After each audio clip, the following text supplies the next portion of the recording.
Hi guys, and welcome back to another exciting episode. In this episode we're going to look at doing cuttings, and in particular hardwood cuttings. So here we have a rose, and roses, if you have to buy them in the shops, obviously are going to be pretty expensive. This one here is a burgundy iceberg rose, and it's a particularly nice one.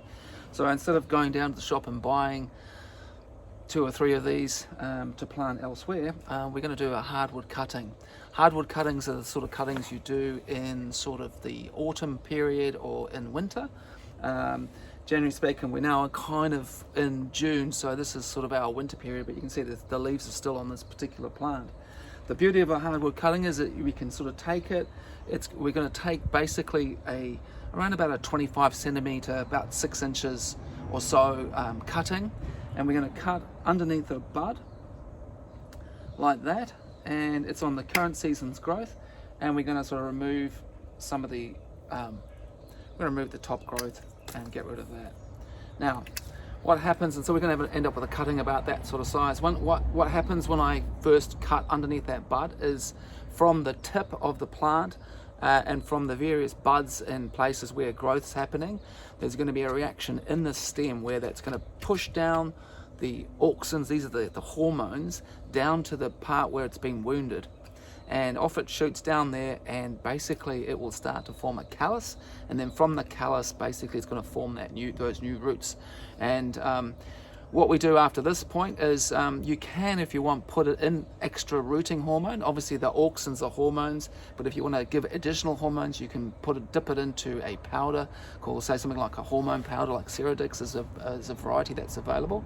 Or if you don't want to use, if you want to save money, you can actually make your own rooting hormone, which would be from things like willows.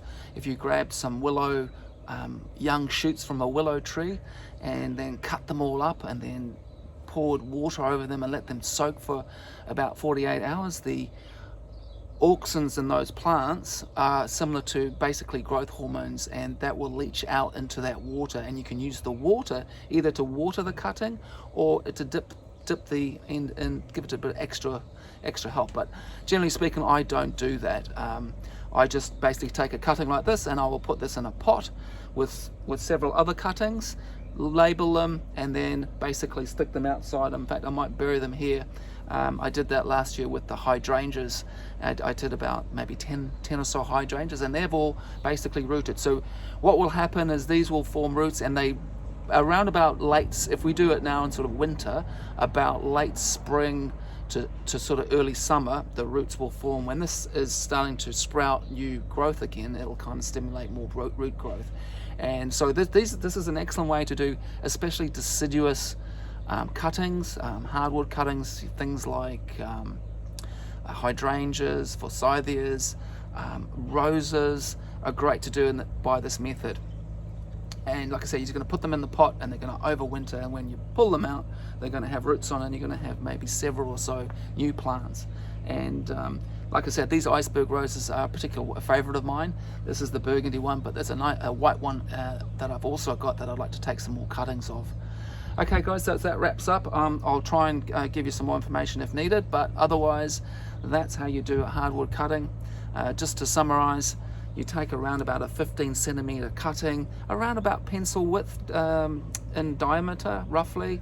You cut just underneath the leaf joint there. That's where you cut it.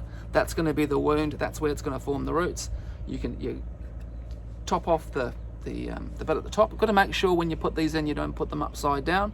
So you make sure that sometimes you can do a bit of a slight angle on that one, just to make sure that that's the bit that you're going to pop in the ground.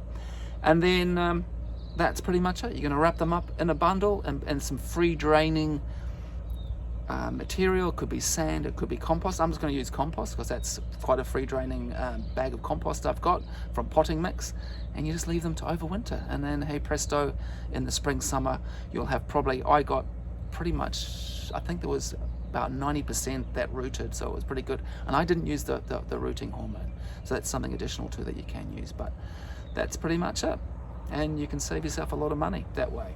Okay guys, we'll leave it there, and we'll see you in the next one.